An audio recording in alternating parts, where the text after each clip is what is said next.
Next one from system of circles. Show that the common chord of the circles x square plus y square minus 6x minus 4y plus 9 is equal to 0. X square plus y square minus 8x minus 6y plus 23 is equal to 0 is a diameter of the second circle and find its length. So ఈ రెండు సర్కిల్స్కి సంబంధించినటువంటి common chord అనేది రెండవ సర్కిల్కి డయామీటర్గా prove చేసుకోవాలి. అట్లనే ఆ కామన్ కార్డ్ యొక్క లెంత్ మనం కనుక్కోవాల్సి ఉంటుంది. సో ముందుగా ఈక్వేషన్ ఆఫ్ కామన్ కార్డ్ ఎలా ఉంటుందో మనం చూద్దాం. సో గివెన్ సర్కిల్స్ని ఎస్ డాష్గా ఈక్వేషన్ 1 ఈక్వేషన్ 2గా తీసుకుందాం. సో ముందుగా ఈక్వేషన్ ఆఫ్ కామన్ కార్డ్.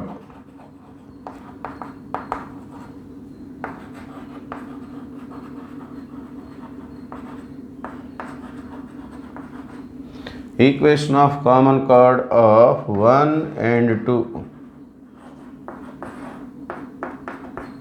ఈ రెండు ఈక్వేషన్లకి సంబంధించిన కామన్ కార్డ్ అనేది మనకి S minus S dash is equal to 0.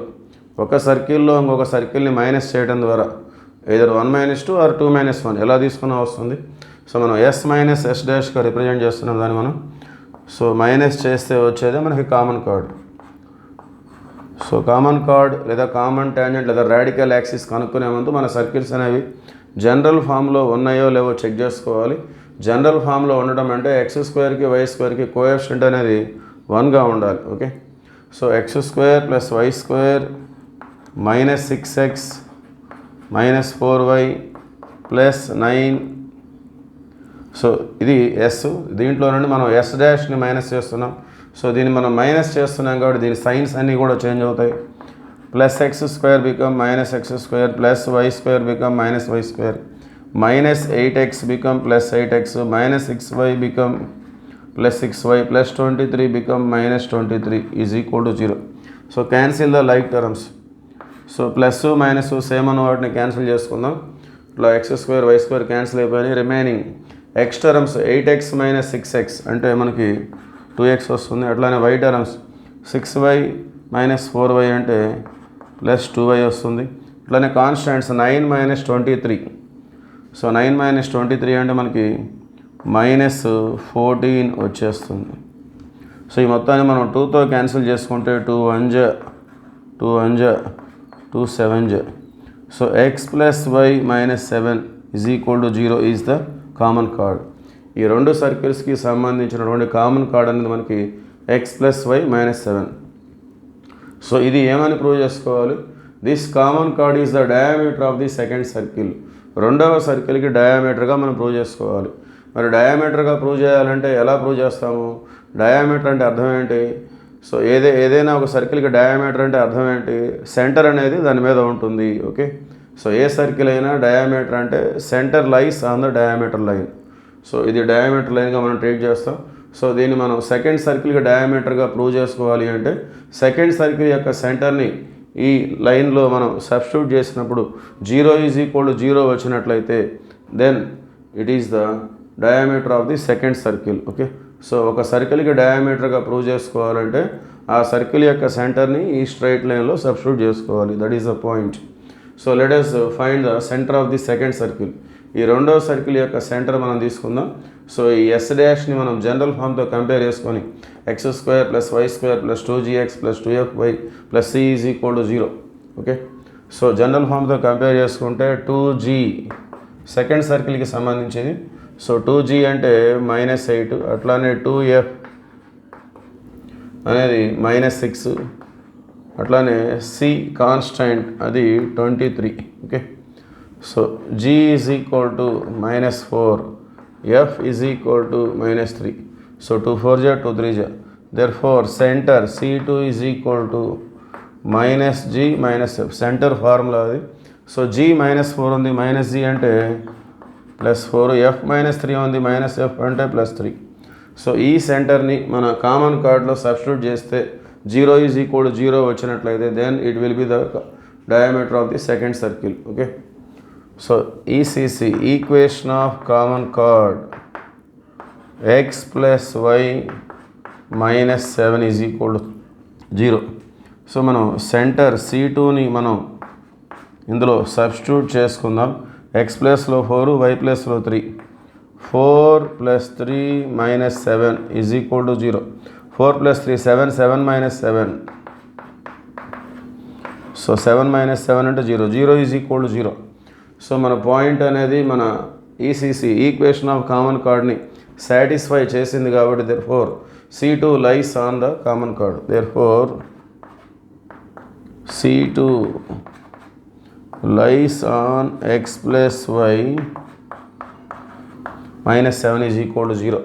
So second centre అనేది మన కామన్ కార్డ్ మీద ఉంది కాబట్టి therefore common chord is the diameter of the second circle. Okay, ఆ తర్వాత మనం length of the card, find its length అంటే లెంత్ ఆఫ్ ది కార్డ్ కనుక్కోవాలి. So let us see continuation.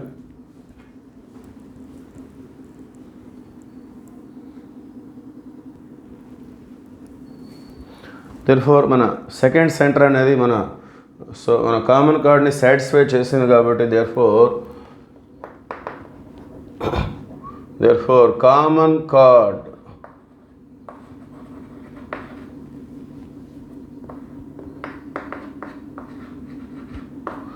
Is the diameter of the second circle.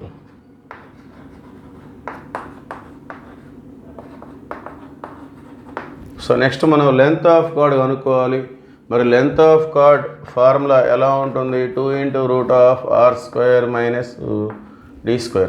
So ఇది common card కాబట్టి so మనం a circle అయినా తీసుకొని చేయొచ్చు. మనం ఫస్ట్ సర్కిల్కి సంబంధించినటువంటి రేడియస్ తీసుకోవచ్చు, లేదంటే సెకండ్ సర్కిల్కి సంబంధించిన రేడియస్ తీసుకోవచ్చు. ఆల్రెడీ మనకి సెకండ్ సర్కిల్కి సంబంధించి GFC వాల్యూస్ ఉన్నాయి కాబట్టి నేను సెకండ్ సర్కిల్ని తీసుకుంటున్నాను. సో ముందుగా radius of the second circle. Okay, ఇక్కడ R1 లేక R2 ఏదైనా తీసుకోవచ్చు. So radius of the second circle √g² + f² - c. So g² అంటే -4² అట్లానే f² అంటే -3² -c అంటే -23. సో -4² 16, -3² 9, -23 25 - 23 అంటే √2. సో R2 అనేది మనకి √2గా ఉంది. So next perpendicular distance D. So D అనేది మనం కనుక్కోవాలి. D అంటే అర్థం ఏంటంటే perpendicular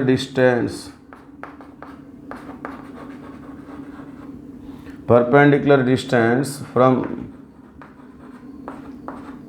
C2 to the common chord.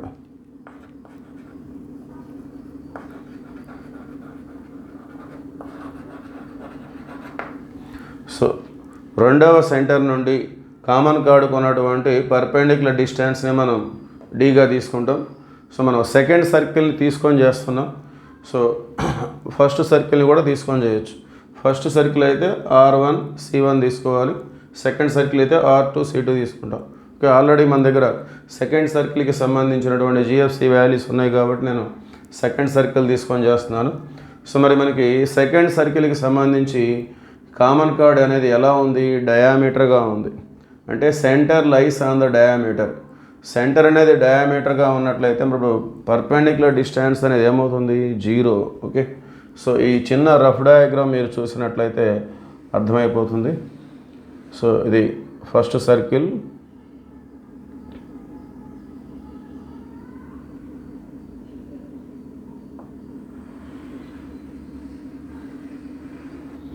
So ఇది మనం రెండో సర్కిల్గా తీసుకుందాం. సో ఇది రఫ్ డయాగ్రామ్ ఇది. So this is the common card. So దీన్ని మనం కామన్ కార్డ్గా తీసుకుంటున్నాం. సో ఈ కామన్ కార్డ్ అనేది ఎలా ఉంది? రెండో సర్కిల్కి డయామీటర్గా ఉంది. So it is the diameter of the second circle. Already we have proved that. Okay, so ఇది C1 ఫస్ట్ సర్కిల్కి సంబంధించిన సెంటర్ అనుకోండి. సో రెండవ సర్కిల్ సెంటర్ ఎక్కడుంది? It lies on the common card. రెండవ సర్కిల్ యొక్క సెంటర్ అనేది కామన్ కార్డ్ మీద ఉంది. ఓకే, యాక్చువల్గా పర్పెండిక్యులర్ డిస్టెన్స్ అంటే అర్థం ఏంటి? సెంటర్ నుండి ఈ విధంగా డ్రా చేస్తాం. ఇది ఫస్ట్ సర్కిల్ నుండి. సో ఫస్ట్ సర్కిల్ యొక్క సెంటర్ అనేది కామన్ కార్డ్ మీద లేదు, అందువల్ల డిస్టెన్స్ అనేది ఫామ్ అవుతుంది. కానీ సెకండ్ సర్కిల్ అలా కాదు, దాని సెంటర్ అనేది మన కామన్ కార్డ్ మీదే ఉంది. So then for there is no perpendicular distance. So centre అనేది కామన్ కార్డ్ మీదే ఉంది కాబట్టి పర్పెండిక్యులర్ డిస్టెన్స్ అనేది 0. ఓకే, సో సెకండ్ సర్కిల్ తీసుకున్నట్లయితే మనకి డి వాల్యూ అనేది 0గా వచ్చేస్తుంది. అదే ఫస్ట్ సర్కిల్ తీసుకున్నట్లయితే మనం దాన్ని క్యాలిక్యులేట్ చేసుకోవాలి.